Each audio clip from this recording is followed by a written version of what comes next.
शोध स्वरूपी अविनाशी मैं आत्मस्वरूप सहजानंदी शोध स्वरूपी अविनाशी मैं आत्मस्वरूप देह विनाशी मैं अविनाशी देह विनाशी मैं अविनाशी शोध चिदात्म चेतन रूप देह मरे पर मैं नहीं मरता देह मरे पर मैं नहीं मरता अजर अमर में आत्मस्वरूप सहजानंदी शुद्ध स्वरूपी अविनाशी में आत्मस्वरूप मंगलम भगवान वीरो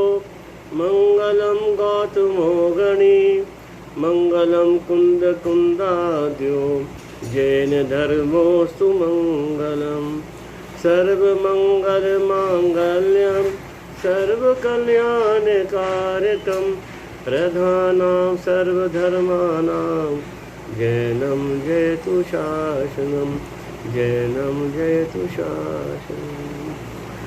ये आचार्य कुंद स्वामी की जय हो। 10 लक्षण महापर्व की जय हो।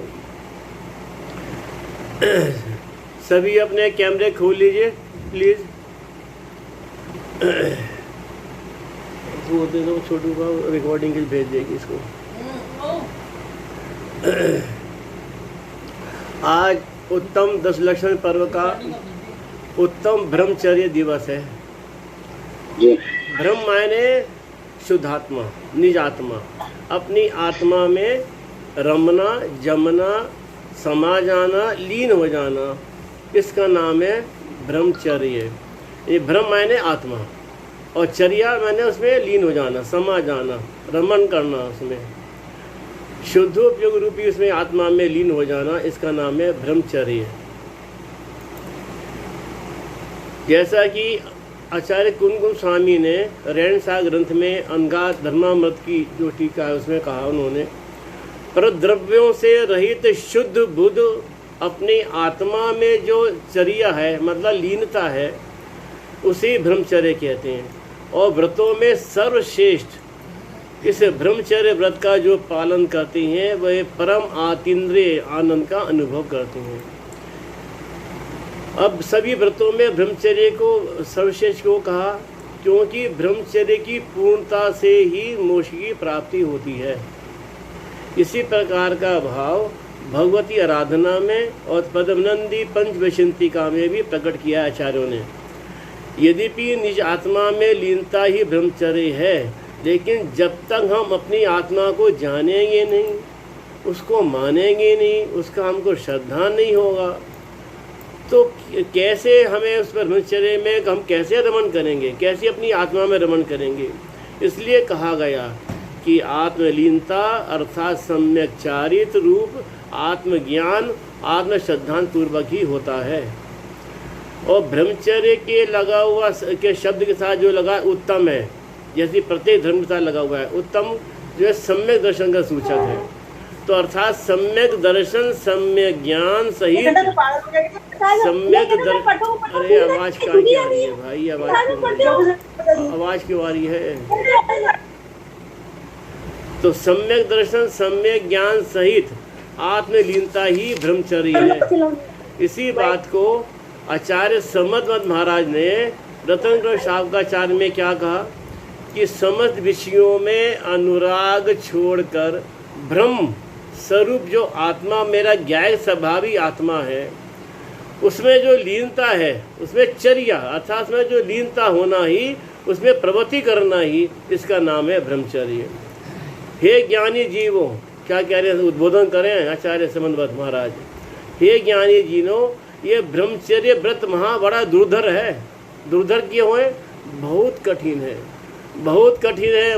बड़े बड़े तपस्वी भी इसका पालन नहीं कर पाते, उनकी तपस्या भी भंग हो जाती है। तो ब्रह्म इसलिए कहा आचार्य समदवत स्वामी ने, ये ब्रह्मचर्य जो व्रत है बहुत दुर्धर है, महादुर्धर है। तो इसे धारण करने में कौन समर्थ है? धारण करने में जो आत्मज्ञान से बिल्कुल रहित हैं और पंचेंद्रिय विषयों के अभिलाषी हैं, वो तो इसके स्वामी हो ही नहीं सकते कभी। तो फिर इसके स्वामी कौन होते हैं? वो मनुष्य होते हैं, वो ज्ञानी जीव होते हैं जो सम्यक दृष्टि देव के समान होते हैं। वही इसी को इसे महाब्रह्मचर्य और जो दूधर कहा आचार्य ने, भगवान ने, उसको धारण करने में समर्थ होते हैं। कौन? ज्ञानी जीव, जिनको भेद विज्ञान हो गया है और सह स्वरूप में अपने लीनता, जिनका वो एक उनका मान लो एकमात्र लक्ष्य बन जाता है कि एकमात्र सह रूप में लीनता होना, सह स्वरूप में लीनता होना, अपनी आत्म स्वरूप में लीनता होना, उसी में आनंद मानना, उसी में रमना, हमेशा समा जाना, उसी का चिंतन करना, बार बार चिंतन करना, इसी का नाम जो है ब्रह्मचर्य है। ब्रह्मचर्य व्रत के बिना तो सारे व्रत, कहते हैं आचार्य भगवान कह रहे हैं आगम में, सब निस्सार हैं, निष्फल हैं, निष्फल हैं। भाई स्पर्शन इंद्रिय का से विरक्त होकर, स्पर्शन देखो ज्यादा ध्यान देना, स्पर्शन इंद्रिय, भाई स्पर्शन इंद्रिय से विरक्त होकर अंतरंग में अपना जो परमात्मा स्थित है, जो विराजमान है, उस आत्मा का चिंतन करो। और चिंतन करके खाली चिंतन नहीं, उसका चिंतन, मनन, ध्यान, उसमें लीन हो जाओ, उसमें रमा जाओ, समझाओ, बिल्कुल उसमें जम जाओ, समा जाओ, उसका नाम है ब्रह्मचर्य। तो राग यानी आत्मा काम के रोग से मलिन न हो, ऐसा है भव्य जीवो पुरुषार्थ करो। तो उन्होंने कहा कि कुशील जो है महापाप है और संसार परिभ्रमण का कारण है। संसार परिभ्रमण का कारण क्या? संसार परिभ्रमण का बीज है, बीज कहा उन्होंने। किसको? कुशील को। बीज से जहाँ एक बात आई तो एक मेरे को उदाहरण याद आता है, एक उदाहरण आपको बताता हूँ। वट वृक्ष आप जानते हो, वट वृक्ष वहाँ बहुत विशाल होता है और घना छायादार होता है, लेकिन जितना ये वट वृक्ष विशाल होता है, उसका जो बीज है ना, बीज बहुत छोटा होता है, बहुत सूक्ष्म छोटा सा बीज होता है। उस बीज के अंदर आचार्य भगवान ये कहते हैं कि उस बीज के अंदर उस वृक्ष की जड़, उसकी वट वृक्ष की, उस वट वृक्ष की जड़, तना, शाखाएं, डालियां, पत्ते, फूल और फल सब उसमें गर्भित हैं। किसमें? उस बीज में। कब? जब उसको हम किसी उपजाऊ भूमि में उसको बोएंगे और पानी से उसका सिंचन करते रहेंगे, तो एक ना एक दिन वो महावट वृक्ष का आकार ले लेगा, उत्पन्न होगा, उसमें से घना छायादार उसमें से उत्पन्न होगा। तो इसी प्रकार से आचार्य भगवान कह रहे हैं, ये तो उदाहरण दिया उन्होंने कि इसी प्रकार से हे भव्य जीवों, हम सभी संसारी जीवों की आत्मा में केवल ज्ञान रूप की, केवल ज्ञान को उत्पन्न करने की महाशक्ति विद्यमान है, केवल ज्ञान को उत्पन्न करने की। तो उस केवल ज्ञान को प्रकट करने को कैसे करें?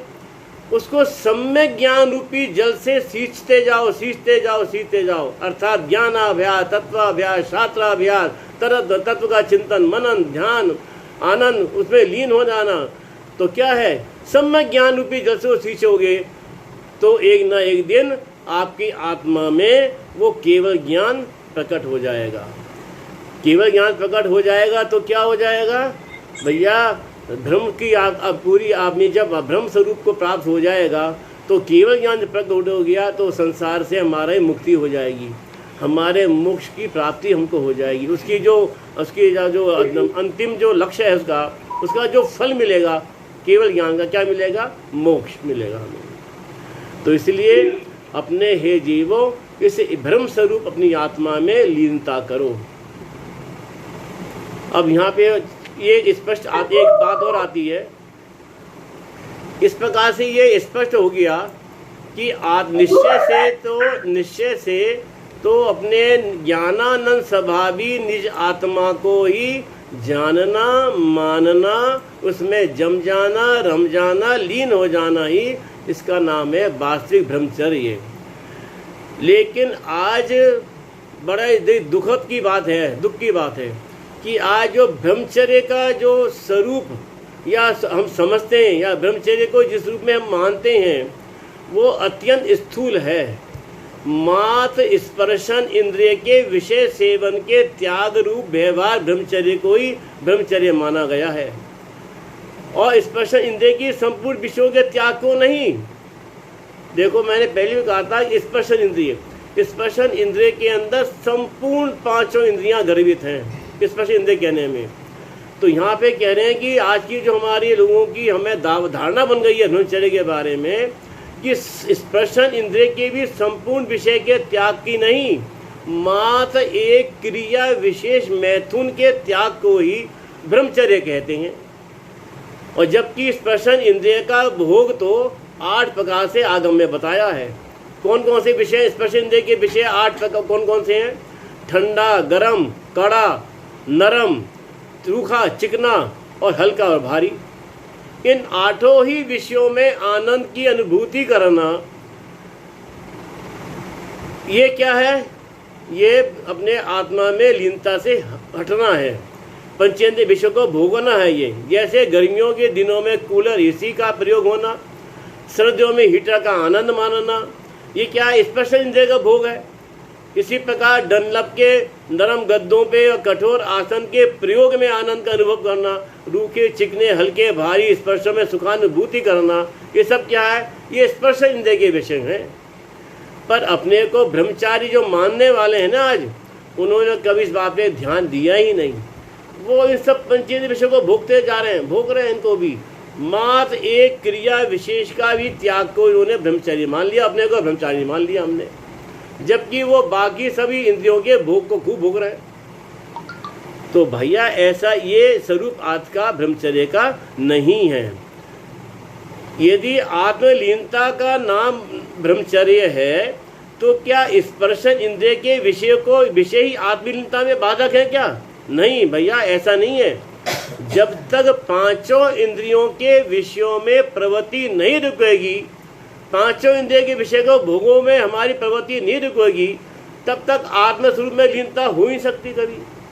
कैसे होगी? जब हमारा तो ध्यान, हमारा ज्ञान का उपयोग कहाँ जा रहा है? पंचेंद्रिय विषय को भोगने में। तो बताओ कैसे आत्मस्वरूप में लीनता हो जाएगी? नहीं होगी। तो जब तक पंचेंद्रिय के विषयों से प्रवृत्ति नहीं रुकेगी, तब तक आत्मलीनता 3 लोक 3 काल में नहीं हो सकती। तो पंचेंद्रिय के विषयों से प्रवृत्ति की निवृत्ति यदि नास्ति से ब्रह्मचर्य है तो आत्मलीनता अस्थि है। आत्मलीनता तो पस्ती से पॉजिटिव रूप से है, और नेगेटिव रूप से ले तो पंचेंद्रिय विषयों से निवृत्त होना, उनका त्याग हो जाना पंचेंद्रिय विषयों का। शास्त्रों में आप कहते हो ऐसी बात, तो शास्त्रों में तो खुद ही आगम में लिखा है आचार्यों ने कि काम भोग के त्याग को ही ब्रह्मचर्य कहा है। अरे तो हमने मना कब किया भैया? बिल्कुल ठीक कहा है आचार्यों ने, काम भोग के त्याग का नाम ही ब्रह्मचर्य है। बिल्कुल ठीक कहा है आचार्यों ने। तुम्हारी तो समझ में, तुमने इसका स्वरूप सही समझा ना, इसलिए तुम ऐसी बात बोलते हो भैया। काम भोग, शास्त्रों में काम भोग के त्याग को ब्रह्मचर्य कहा है, बिल्कुल ठीक कहा है। काम भोग का अर्थ केवल स्पर्शन इंद्रिय का भोग लेना नहीं है। ये कभी कहाँ कहा? समय सार की 4थी गाथा की टीका में आचार्य जयसन महाराज ने क्या कहा? उन्होंने काम और भोग को बता दिया, स्पर्श बता दिया, भेद कर दिया, विभाजित कर दिया 5 इंद्रियों में, कि स्पर्शन इंद्रिय और रसना इंद्रिय को तो माना उन्होंने काम। हमने कहा ना काम भोग के त्याग को ब्रह्मचर्य का है, तो वो यह काम भोग को वो मान रहे हैं, वो एक क्रिया विशेष मैथुन के त्याग को मांग रहे हैं। वो काम भोग से मतलब ऐसा नहीं है।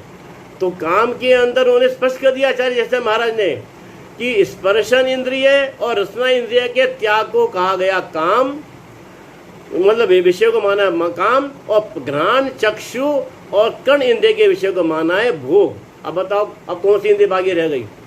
5 इंद्रियां गर्भित हो गई इसमें काम भोग में। तो इस प्रकार काम और भोग में पंचेंद्रिय विषय को लिया है, समय सार में आचार्य ने स्पष्ट कर दिया इन्होंने।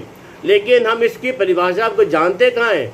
असल में हम शास्त्रों को पढ़ते नहीं हैं, समझते नहीं है, खाली हमने बस एक विशेष के त्याग को आज बस ब्रह्मचारी हो गए, ब्रह्मचारी हो गए, अपने को ब्रह्मचारी मानने लगे। तो भैया ऐसा है कि जब आचार्यों ने ये बात कहा कि इन 5 इंद्रिय के विषय को त्याग, उनका विषय उनका जो कहना था वो 5 इंद्रिय के विषयों के त्याग से था, ना कि खाली केवल मैथुन क्रिया के त्याग से था। आज भी जब किसी भी को जीव को ब्रह्मचर्य व्रत का दिया जाता है ना, तो 5 पापों से निवृत्ति कराई जाती है, उसका जो है ना प्रतिज्ञा कराई जाती है, संकल्प किया जाता है कि मैं 5 प्रकार के त्याग का 5 प्रकार के पापों का मैं त्याग करूँगा। सादा खान पान, सादा रहन सहन, अभक्ष का त्याग, गरिष्ठ भोजन का त्याग, ये सब त्याग, ये श्रृंगार को सब प्रकार के शरीर के श्रृंगारों का त्याग, ये सब क्या है, ये जब ब्रह्मचर्य व्रत दिया जाता है तो सारी बातें उसमें गर्भित हैं, उनको बताई जाती हैं, उसकी इससे प्रतिज्ञा दिलाई जाती है। तो ये सब क्या है, पंचेंद्रिय विषयों के भोगों से निवृत्ति की बात है। इसका नाम है भैया ब्रह्मचर्य। देखो काम भोग के बारे में एक समय सार की गाथा बहुत सुंदर है। सबकी सुनी अनुभूत परिचित भोग बंधन की कथा, पर से पृथक एकत की उपलब्धि केवल सुलभ न। कितनी आचार्य कुंग स्वामी ने कितनी मीठी गाथा दी है इस काम भोग के ऊपर कि हे संसारी जीवों, तुमने आज तक अनादि से लेके आज तक सर काम भोग की कथा सुनी है, तुमने खूब उसका सुनिए, खूब आनंद लेके सुनिए, खूब परिचय प्राप्त किया है। तो खाली परिचय प्राप्त नहीं किया, उसका स्वयं में अनुभव भी किया है। लेकिन उसी शरीर के अंदर जो मौजूद चेतन आत्मा है, जो सहज सुलभ है, उसकी कथा मतलब आत्मा की कथा ना आज तक उसके बारे में जाना नहीं, उसको समझा नहीं। तो जब जाना नहीं समझा नहीं तो उसका अनुभव की तो बात ही छोड़ो। तो उसकी कभी उसके आज तक परिचय प्राप्त नहीं किया, उसका कभी आपने उसका श्रद्धा नहीं किया, कभी उसकी कथा ही सुनी, आत्मा के बारे में कभी वर्णन नहीं सुना आज तक आपने। तो इसलिए ऐसे अज्ञानी जीव को, मिथ्या दृष्टि को सहज सुलभ होते हुए भी वो ऐसा चेतन परमात्मा जो उसके अंदर विद्यमान है कभी भी सुलभ नहीं हो सकता। यानी सहज सुलभ है, विद्यमान है हम सबकी आत्मा में। देखो हम सब आत्मा है नहीं है, हमारे विद्यमान है, लेकिन हमारे को हमसे अपरिचित है। और परिचित किससे है? काम भोगों को से, पंचेंद्रिय के विषय भोगों से परिचित है, खूब परिचित है, खूब अनुभव में आता है, खूब हमको भोगते हैं, खूब आनंद मानते हैं, उसमें खूब आनंद से भोगते हैं। लेकिन आज तक हमने कभी उस शरीर में ऐसी विजय जो विराजमान हमारा महानिधान, ज्ञान का निधान, ज्ञान का पिंड, ऐसा चेतन परमात्मा हमारा आत्मा में विराजमान है, उसकी तरफ दृष्टि आज तक कभी करी नहीं, हमने आज तक कभी नहीं की उसकी। तो आचार्य कुंग गोस्वामी समय सार में स्पष्ट कह रहे हैं कि ऐसे अज्ञानी जीवों को कभी वो चेतन आत्मा अनुभव में होने आ नहीं सकता। तो ऐसा ही वो जीव, अज्ञानी जीव, कभी ब्रह्मचर्य का पालन नहीं कर सकता जब तक वो 5 इंद्रिय के विषय भोगों में लीन है, उसमें वो प्रवृत्ति कर रहा है। आचार्य उमा स्वामी ने भी तत्वासूत में ब्रह्मचर्य व्रत की भावनाओं को, अतिचारों की चर्चा करते हुए एक बात लिखी है। स्त्रियों के श्रवण, कथा का श्रवण, उनके अंगों का निरीक्षण, स्मरण, रस का स्वाद, श्रृंगार, अनंग कीड़ा आदि को ब्रह्मचर्य का घातक कहा। घातक है, ये घातक है, ये घातक है। अरे भैया, पंचेंद्रिय के विषयों में अगर सुख होता तो तीर्थंकर क्यों त्यागे? क्यों त्याग करते तीर्थंकर भगवान? क्यों चक्रवर्ती, भरत चक्रवर्ती क्यों 6 घंटे के राज्य को धूल के समान छोड़ के चले गए? तो इसमें भैया नहीं है, इनमें इसमें नहीं है। देखो हम कहते हैं, जैसे मैंने बात बता रहा हूँ इंद्रियों के बारे में चर्चा चल रही है, कि जैसे एक उदाहरण देता हूँ मैं, कि अगर हम कहें कि हमने कोई विदेशी कहे कि हमने भारत को जीत लिया, तो भारत को जीतने से मतलब क्या है कि इसके जितने भी राज्य हैं सबको जीत लिया कहा जाएगा। लेकिन क्या किसी एक प्रदेश को जीतने से क्या भारत जीत लिया जाएगा? क्या ये समझा जाएगा? नहीं। इसी प्रकार से खाली जब हम कहते हैं कि एक स्पर्शन की आँख को हमने जीत लिया, कान का विषय हमने जीत लिया, कान पे हमने घ्राण इंद्रिय पे या चक्षु इंद्रिय पे हमने कंट्रोल कर लिया, तो उसे क्या आपने सब स्पर्शन इंद्रिय पे कंट्रोल कर लिया? क्या नहीं करा। स्पर्शन तो स्पर्शन इंद्रिय पे अगर हमने कंट्रोल कर लिया तो समझो कि हमने 5 इंद्रियों पे हमारा कंट्रोल हो गया, ठीक है ना। तो इस प्रकार से ये उदाहरण के माध्यम से आचार्य भगवत समझाते हैं हम अज्ञानी जीवों को, जिससे कि हमें अपनी बात अच्छी तरह से भली प्रकार से समझ में आ जाए। लेकिन क्योंकि बार बार वो इस बात को कह रहे हैं, क्योंकि भैया हम लोगों ने एक खाली क्रिया विशेष के त्याग को ही हमने संपूर्ण स्पर्श इंद्रिय के त्याग को ब्रह्मचर्य नहीं माना। हमने स्पर्श इंद्रिय के एक क्रिया विशेष को ही हमने त्याग को आज तक ब्रह्मचर्य माना है। तो इसलिए ये कहना भैया कि स्पर्श इंद्रिय को जीतने वाला ब्रह्मचारी है, उसका मतलब ये है कि पांचों इंद्रियों के जीत लिया उसने आदमी को, तभी वो ब्रह्मचारी कहलाएगा। अब यहाँ पे एक प्रश्न उठता है, क्या एक केंद्रीय जीव, हाँ जी सुशील भाई साहब, क्या एक केंद्रीय जीव, विजय जी, क्या एक केंद्रीय जीव को ब्रह्मचारी मान सकते हैं क्या? एक केंद्रीय जीव को बोलो, नहीं मान सकते। क्यों भैया? उसमें तो अनंतानुबंधी चारों कषाय विद्यमान हैं और उसके अंदर निश्चय स्वरूप जो आत्मा रमणता है, आत्मा की लीनता है, निश्चय ब्रह्मचर्य, वो कहाँ है उसके अंदर? एक केंद्र में दूर दूर तक उसका पता ही नहीं है। वो तो कषायों से बिल्कुल लिप्त है। चारों कषाय के अंदर बिंद है, अनंतानुबंधी, प्रत्याख्यान संजलम, तो घोर कषाय जीव है, घोर कषाय जीव है। और फिर इसी लिए आत्म रमणता किसको होती है? सैनी पंचेंद्रिय हम लोगों को, सैनी पंचेंद्रिय जीव को आत्म रमणता होती है। तो इसलिए अगर हमने ये मान लिया कि एकेंद्रीय जीव को भी ब्रह्मचारी है, वो ब्रह्मचारी है, फिर तो उसको मोक्ष मानना पड़ेगा, उसको मोक्ष मानना पड़ेगा एकेंद्रीय जीव का। क्योंकि ब्रह्मचर्य की पूर्णता के बाद क्या रह जाता है? ब्रह्मचर्य की पूर्णता का नाम ही मोक्ष है। ब्रह्मचर्य की पूर्णता का नाम ही भाई साहब ब्रह्मचर्य कहा गया है। ध्यान राज्य कहा अपनी पूजा में, धर्म ध्यान धर्म दश पैरी चढ़कर शिव महल में पग धरा।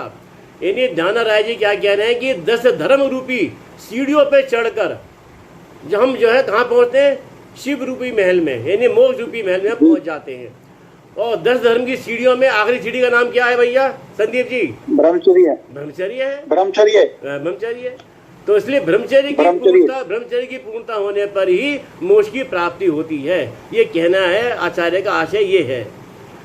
अब देखो और क्या बातें हैं, कितनी बातें उन्होंने लिखी हैं आचार्यों ने। इंद्रियों की वृत्ति बहुमुखी होती है। हमारी जो 5 इंद्रियां हैं, इनके केवल कहाँ है? बाहर खुले हुए हैं, बाहर बहिर्मुखी है। तो हमारे आत्मा का उपयोग 24 घंटे बाहर में रमण करता है। पता है समय सार में क्या कहा कि कहते हैं ज्ञान की पर्याय को कहा। अरे ज्ञान की पर्याय जो तेरा, जहाँ से तो तेरा उद्गम स्थल है, जहाँ से तू निकली है, तो उसी का तू आलंबन क्यों नहीं लेती? तू बाहर में जो है वेश्या की तरह, ये कहा वेश्या, कि तू वेश्या की तरह से बाहर में पंचेंद्रिय विषयों में बाहर रमण क्यों करती है? किसको कहा? ज्ञान की पर्याय की, ज्ञान की उपयोग, ज्ञान की जो पर्याय है उसको कहा आचार्यों ने। ऐसा थोड़ा उसको बोला कि हे ज्ञान की पर्याय। तो ये उनको किसके बोला है? ये हमको बोला है कि हे तुम अपने ज्ञान के उपयोग को तुम हे जीवो पंचेंद्रिय विषयों में क्यों लुभाते हो, क्यों रमाते हो? हैं? जी तुम ज्ञान के धारी हो, ज्ञान का पिंड हो, तुम ज्ञान के स्वामी हो। अतीन्द्रिय ज्ञान का आनंद तुम्हारे अंदर विद्यमान है, सुख का आनंद भंडार तुम्हारे अंदर भरा है, तो तुम बाहर में क्यों रमण करते हो? 5 इंद्रिय विषयों के सेवन में ऐसा क्या है? वहाँ कहीं आनंद नहीं है, वो तो सुखाभास है। टोडरमल जी ने कहा है मोक्ष मार्ग प्रकाशक में, 5 इंद्रियों के विषय को सुख का, वो तो सुखाभास है, सुखाभास। जिस सुख के पीछे पीछे दुख चला है वो सुख नहीं है, वो दुख रूपी ही है, वो दुखी ही है, ये कहा है। तो ज्ञान राय जी ने भी ये कहा 10 लक्षण पूजा में, ब्रह्म भाव अंतर लखो, कहा ना, ब्रह्म भाव अंतर लखो, अर्थात हे जीवो भव्य जीवो, अपनी ब्रह्म स्वरूप अपनी आत्मा को देखना है तो अपने अंतर में लखो, अपने अंतर में देखो, आत्मा को अंतर में झांको। अंदर में झांकोगे तो तुम्हारे को तुम्हारे चित्त में परमात्मा विद्यमान दिखाई देगा, तुम्हें अनुभूति होगी, आत्मा की अनुभूति होगी तुम्हारे को। एक भजन की मेरे को पंक्ति याद आती है, पूरा भजन तो मुझे याद भी नहीं है, और एक से पंक्ति है बहुत सुंदर है वही। निज ज्ञायक देव महान, निरखो अंतर में हे गुण अनंत की खान। निरखो अंतर में निज ज्ञायक देव महान, निरखो अंतर में है मोक्ष सुख की खान। निरखो अंतर में निज ज्ञायक देव महान, निरखो अंतर में। तो अंतर में हमने आज तक कभी झांका ही नहीं, हम अंतर्मुखी हो, हमारी प्रवृत्ति है ही नहीं। इसलिए कहा कि तुम्हें पांचों इंद्रियों की जो प्रवृत्ति है वो बहिर्मुखी है। पांचों इंद्रियों के द्वारा हमारा ज्ञान का सारा उपयोग बाहर जा रहा है, सब बाहर जा रहा है। तो कैसे करें भैया?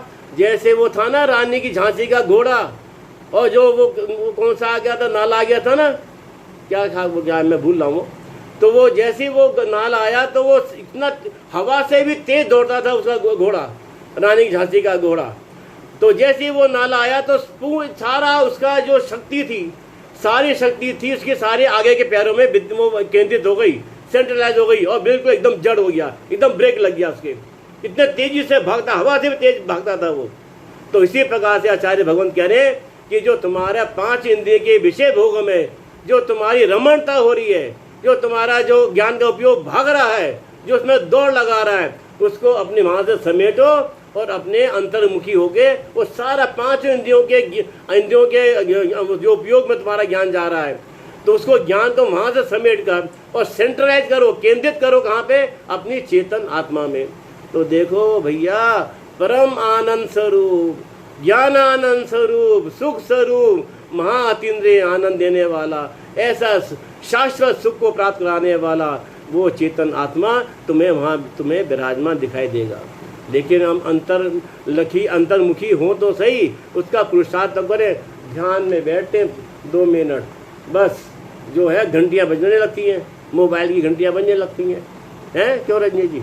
ठीक बात है ना, घंटियां बजने लगती है मोबाइल की। आजकल तो जाप करते हैं ना लेडीज, जाप भी करते हैं, देखते मैं तो रोज यहाँ देखता हूँ मंदिरों में, वो मोबाइल को भी पास रखती हैं, उधर माला हाथ में। नहीं हम नहीं रखते अंकल जी। अरे मैं तुम्हारी बात थोड़ी कह रहा हूँ, तो बने पर गोश्त ले रही हो भाई। मैं तो एक जनरल बात कह रहा हूँ भैया, यहाँ पे जनरल बात ही कहता हूँ मैं, कोई हर एक की किसी को केंद्रित करके थोड़ी कहता हूँ कि भैया तो क्या करता है, जाप चल रही है और उधर मोबाइल घंटी बजी, वो जाप छोड़ दिया, वो बस लगा लिया, सुन लिया बात, ये जाप होती है क्या भाई? तो भैया ऐसे उपयोग हमारा क्या है, 24 घंटे बहिर्मुखी हो रहा है। तो आचार्य भगवान कह रहे हैं कि भैया अपने अंतर्मुखी बनो, अंतर्मुखी होने का पुरुषार्थ करो, तो तभी तुमको ब्रह्मचर्य व्रत का तुम्हें धारणा तुम्हारे अंदर विद्यमान आएगी, उसका भाव जागेगा, पुरुषार्थ जागेगा, और तभी तुम ब्रह्मचर्य व्रत को धारण करोगे तो तुम्हारा मोक्ष मार्ग प्रशस्त होगा तुम्हारा। लोग कहते हैं झूठा है संसार, आंख खोल के देखो। हम कहते हैं कि साचा है आत्मा, क्यों संदीप जी? झूठा है संसार, आंख खोल के देखो, नहीं, दुनिया कहती है। तो हम कहते हैं क्या कि सच्चा है आत्मा, आंख बंद करके देखो। क्यों भाई साहब? बिल्कुल सही बात है। साचा है आत्मा, आंख बंद करके देखो। आंखें खोलकर देखने की वस्तु नहीं है।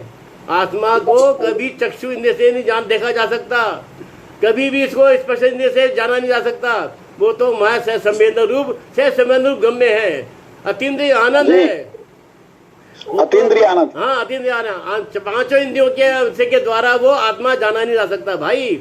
तो इसलिए वो तो आत्मा तो आंख बंद करके देखने की चीज है, अनुभव करने की चीज है, वो तो अनुभव करने की चीज है। वस्तु विचारा ध्यावते मन पावे विश्राम, रस स्वादते सुख उपजे, अनुभव बाको नाम, अनुभव चिंता मणि रतन, अनुभव चिंता मणि रतन, अनुभव है रसकूप, अनुभव मारक मोह को, अनुभव मोक्ष स्वरूप। तो भैया इस प्रकार से ऐसा जो है ये स्वरूप है।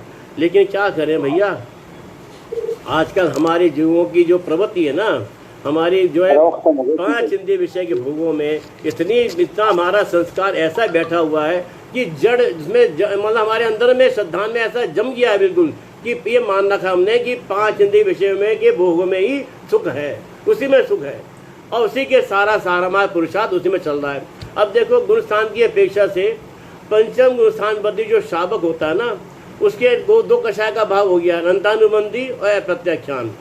तो 2 कषाय के अभाव पूर्वक जो 7वीं प्रतिमा है, 5वें गुरुस्थान में जो प्रतिमा है ना, 11 प्रतिमा, उसमें 7वीं प्रतिमा का नाम क्या है? ब्रह्मचर्य प्रतिमा। ठीक है ना। तो जो 5वें गुरुस्थान वर्ती जो शावक है, 2 कषाय के अभाव पूर्वक 7वीं प्रतिमा के अंदर निश्चय ब्रह्मचर्य होता है। उसके साथ क्षेत्रीय मतलब उसमें क्या है, उस 7वीं प्रतिमा का क्या मतलब हो गया कि अपनी स्त्री का भी सेवन का त्याग होता है, बुद्धिपूर्वक त्याग होता है उसमें, और वो इसका उसी को ही वास्तविक ब्रह्मचर्य है। व्यवहार बोले कि व्यवहार से ब्रह्मचर्य है वो इस प्रकार व्यवहार में ब्रह्मचर्य है, और उसमें उसके रहते हुए व्यवहार में है, और उसके अब सद्भाव में रहते हुए अपनी आत्मा में लीनता होना, वो निश्चय ब्रह्मचर्य है। इस प्रकार से जीवन में निश्चय और व्यवहार ब्रह्मचर्य का तालमेल आवश्यक है, उनका बैलेंस होना बहुत जरूरी है।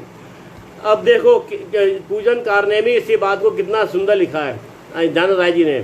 शील वार नौ राख ब्रह्म भाव अंतर लखो, कर दोनों अभिलाख करहूँ सफल नर भव सदा।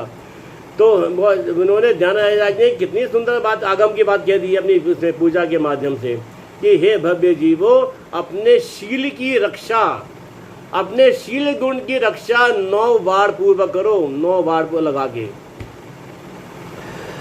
अंतर में 9 बार लगा के, फिर अंतर में अपनी आत्मा को देखना, अनुभव करना चाहिए, और दोनों प्रकार के ब्रह्मचर्य का, व्यवहार का भी और निश्चय का अभिलाषी होकर तभी ब्रह्मचर्य का तुमको वास्तविक लाभ तुम्हें मिलेगा। जिस प्रकार से किसान जो खेत की रक्षा के लिए उसके चारों तरफ बाड़ लगाता है ना भाई साहब, तरह तरह की बाड़ लगाता है, बहुत प्रकार की बाड़ लगाता है, 2, 3, 4, 5 लेयर की बाड़ रक्षा हो जाए जिससे कि, इसी प्रकार से वो हम जो हैं अपने बहुमूल्य संपत्ति को, अपनी संपत्ति को, अपने हीरे जवाहरात मोतियों को, माणिक मोती को, रुपए पैसे को, गहनों को कहाँ रखते हैं भैया? जंगल में, जंगल में रखते हैं क्या? खुले में रखते हैं क्या? बिल्कुल। अरे मकान तिजोरी को छोड़ो, मकान के अंदर भी बिल्कुल गुप्त स्थान पर, जहाँ तक कोई पहुंच ही नहीं सकता, है ना। और स्टील की बुलेट प्रूफ उसमें तिजोरी के अंदर, वो भी 7 तालों के अंदर ऐसे लगा के, जिसमें ताला किसी को खुल नहीं सके।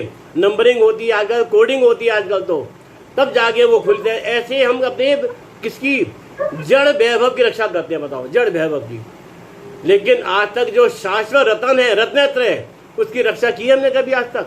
बताओ, है करिए आज तक? ऐसे अपने शील की रक्षा की हमने आज तक कभी? अपने रत्नत्र की सम्य दर्शन, सम्य ज्ञान, सम्य चाद, ये तो महारतन है, बहुमूल्य रतन है, इनकी कोई कीमत नहीं है, क्योंकि ये रत्नत्र क्या है? हमको मोक्ष दिलाने वाला है, मोक्ष दिलाने वाले हैं। लेकिन हम तो जड़ वैभव की रक्षा करते हैं, लेकिन रत्नत्र की रक्षा का तो कोई विकल्प नहीं, कोई उसका मतलब ही नहीं, कोई भाई नहीं उसका बारे में कोई विचार ही नहीं करते यार। अब देखो हम क्या शील की रक्षा कैसे, बताइए? 9 बार। आपने तो पूछा नहीं कि शील बार के 9 बार की रक्षा कैसे होगी? वो ऐसे होगी, काया से कुशील का सेवन नहीं करना, ठीक है जी। वचनों से कुशील पोषक वचन नहीं बोलने नहीं, और मन से कुशील सेवन का चिंतन नहीं करना, विचार भी नहीं करना। मन में कोई कुशील सेवन का विचार ना आए, तो ना तो खुद करे। कुशील क्या अंकल? कुशील का अर्थ? कुशील पर स्त्री का सेवन करना, विभिन्न नारियों का सेवन करना, अपने शील अपने ब्रह्मचर्य व्रत का भंग करके इधर उधर घूमना, है ना। 7 व्यसन आता है, 7 व्यसन में आता है ना, वेश्या रमण, पर स्त्री का रमण, है ना। उसमें बहुत तरह की बातें आती हैं, बहुत तरह की, उसमें बहुत ज्यादा डिटेल की बातें हैं उसमें। तो क्या कह रहे हैं कि कुशील क्या कह रहे हैं? कुशील का मतलब अपने ब्रह्मचर्य का त्याग करके और पर नारी का सेवन करना। तो काया से, तो कह रहे हैं कि कुशील का सेवन, काया से कुशील का सेवन नहीं करना, कुशील पोषक वचन नहीं बोलना, मन में भी कुशील का सेवन के विचार ना उत्पन्न देना, ना तो हम खुद करें, ना दूसरे से करावे, ना करते हुए कि अनुमोदन ना करें। तो मन वचन काय और कृत कार्य अनुमोदना 9 हो गई, नहीं होगी? 9 प्रकार की हो गई, 3 या 9 प्रकार। तो इस प्रकार से अपने शील की आचार्य भगवान कहने हैं कि अपने शील गुण की हे भव्य जीवो 9 प्रकार से तुम रक्षा करो, इन 9 प्रकार से 9 बार से रक्षा करो। ब्रह्मचर्य भाई आज हमारा शरीर साथ नहीं दे रहा, हमारा आज शरीर अस्वस्थ है, इसलिए थोड़ी आज हमारे को दिक्कत आ रही है आज हमें बोलने में भी। अच्छी फिर भी जी, लेकिन जो है मैं कोशिश करूंगा अपनी बात पूरी करने की, लेकिन आज वाकई में शरीर मेरा बहुत आज साथ नहीं दे रहा बिल्कुल। ब्रह्मचर्य आत्मा का धर्म है, ब्रह्मचर्य, और इसका सीधा संबंध आत्मा के हित से है। इसे लौकिक प्रयोजन की सिद्धि बनाना ठीक नहीं है। ये आज मैं एक बड़ी एक बात ऐसी कह रहा हूँ कि इसको हमने ब्रह्मचर्य व्रत को धारण करने का हमने क्या बना लिया, एक ढोंग, यानी सामाजिक वो बना लिया, ढोंग बना लिया, दिखावा बना लिया इसको। जो इतना महत्वपूर्ण है ब्रह्मचर्य व्रत, उसको हमने क्या बना लिया है, पब्लिसिटी का साधन बना लिया। इसका हमने प्रयोग बना लिया डिग्री, जैसे डिग्रियाँ होती, पीएचडी की डिग्री, बीए की डिग्री, एमडी की डिग्री, विद्या वाचस्पति, वाणी भूषण, दानवीर, फलाना, ये वो जो उपाधियाँ होती है विभिन्न तरह की। तो इसलिए उपाधि को हम, ये उपाधि हमने बना ली है। कैसी हमारी सोच विकृत हो गई है, ये प्रतिष्ठा का साधन बन गया है। देखो क्या हुआ, इसका उदाहरण मैं आपको बताऊँ, एक उदाहरण समझाता हूँ मैं आपको।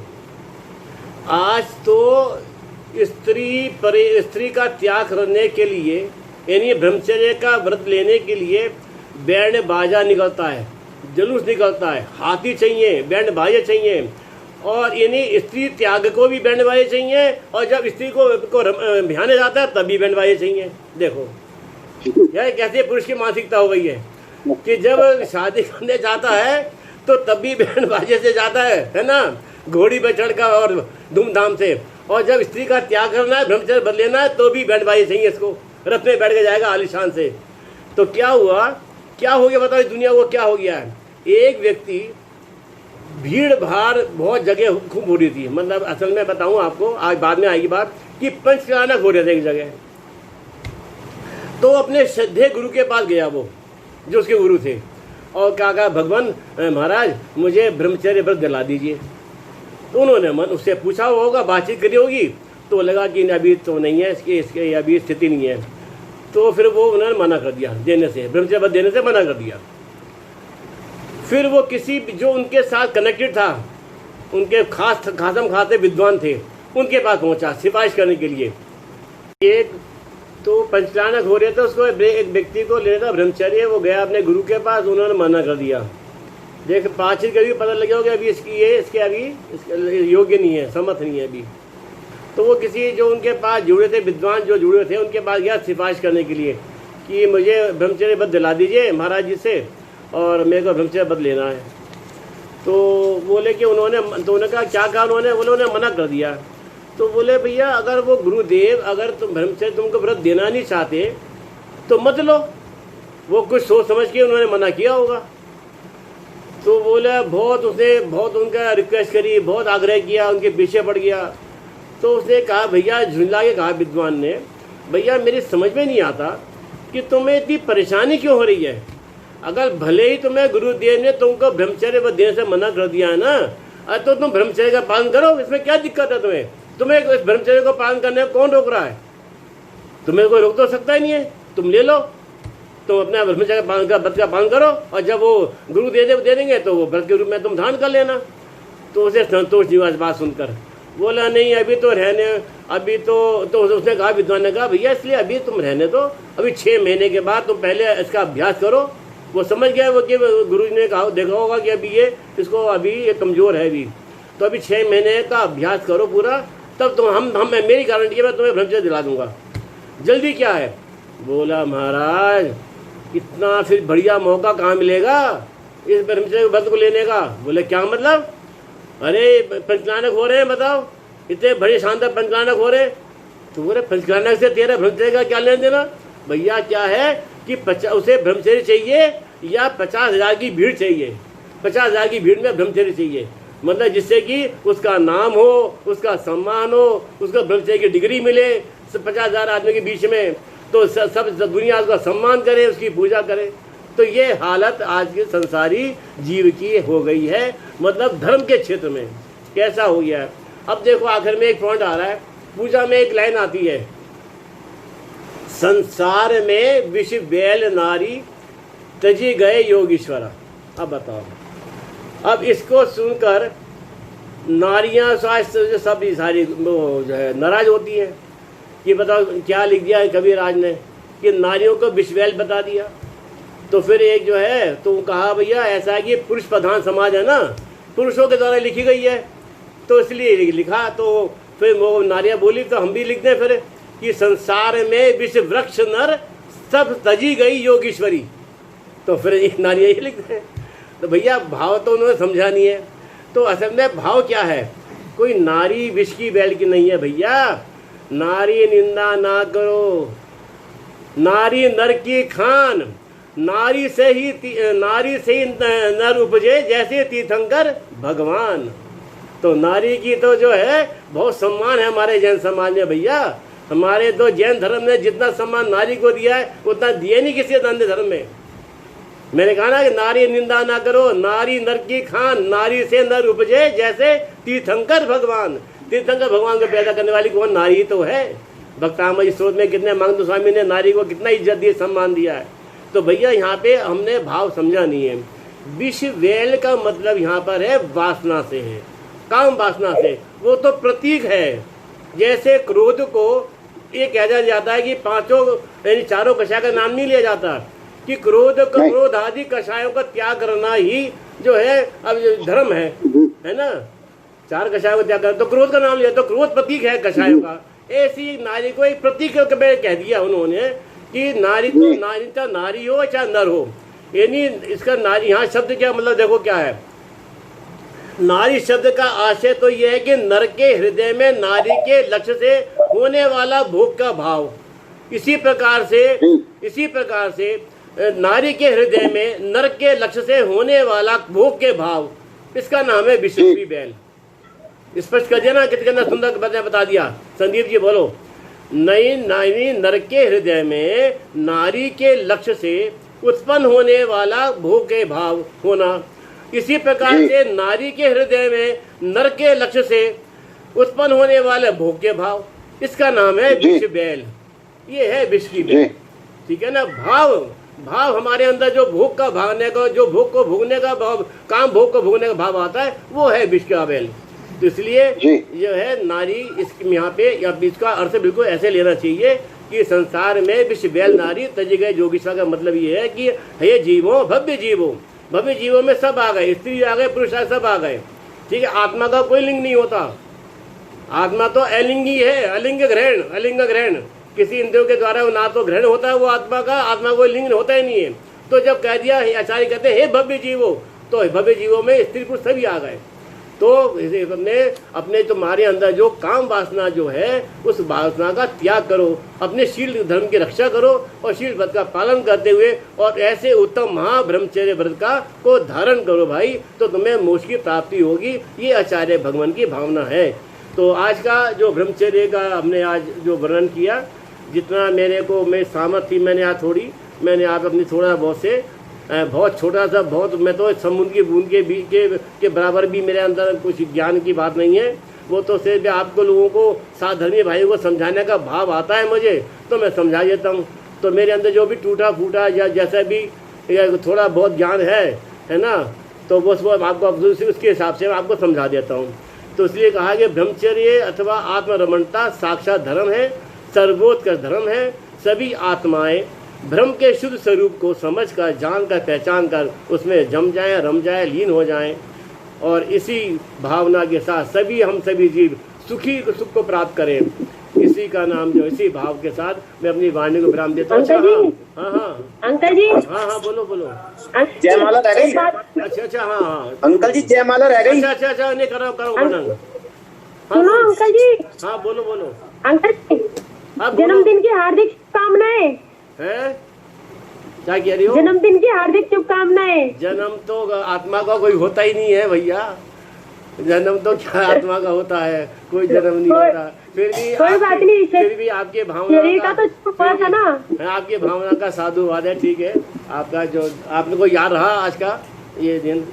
हाँ जी हाँ। हमेशा याद रहता है आपका जन्मदिन। अच्छा अनंत चौदश का ये अनंत चौदश की बात कह रही है कि अनंत चौदश के दिन हमारा आगमन हुआ था संसार में, तो इसलिए जो है ये कह रही है इस बात को। तो आज ये ब्रह्मचर्य का है, इसकी उसके पूजा का बता रहा हूँ मैं। शील बाण नौरा ब्रह्म भाव अंतर लको कर दोनों अभिला करूं सफल नर भव सदा। इसको तो मैंने आज बता दिया, फिर भी बताया था कि शील को 9 बार से हमें सुरक्षित रखना चाहिए। व्यवहार ब्रह्मचर्य है और अंतर में अपनी आत्मा में लीन होना चाहिए, ऐसा ही है निश्चय ब्रह्मचर्य है। तो इस प्रकार अपने शील गुण को 9 बार से हमें और आत्मचिंतन के द्वारा इसकी रक्षा करनी चाहिए। और जैसे कि हमें ब्रह्मचर्य का अभिलाषी बनकर हमें अपनी ये नर भव जो हमारा है इसको सफल बनाना चाहिए। उत्तम ब्रह्मचर्य मन मानो माता बहन सुता पहचानो सहे भान वर्षा बहु सूरे टिके नैन बान लकी कूरे पूरे तिया के अशुचि तन में काम रोगी रति करे बहु मृतक सड़ई मसान माही कागजों चोचे भरे। क्या कह रहे हैं कि हे भैया, हे भव्य जीवो, उत्तम ब्रह्मचर्य को मन में धारण करो और अब माता बहन सबको इनको समझो, उनके स्वरूप को जानो, पुत्री आदि को पहचान करके और उनके प्रति उसी सम्मान के भाव से उनको देखना चाहिए। उनके प्रति हमने हमारी सोच होना, चिंतन होना चाहिए।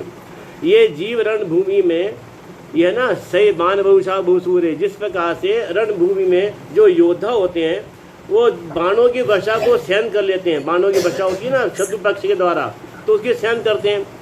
तो इसलिए लेकिन स्त्रियों के जो नेत्र रूपी जो बाण होते हैं ना, वो जो है महा बड़े तपस्वी, मैंने कहा ना, वो भी सहन कर पाते भाई।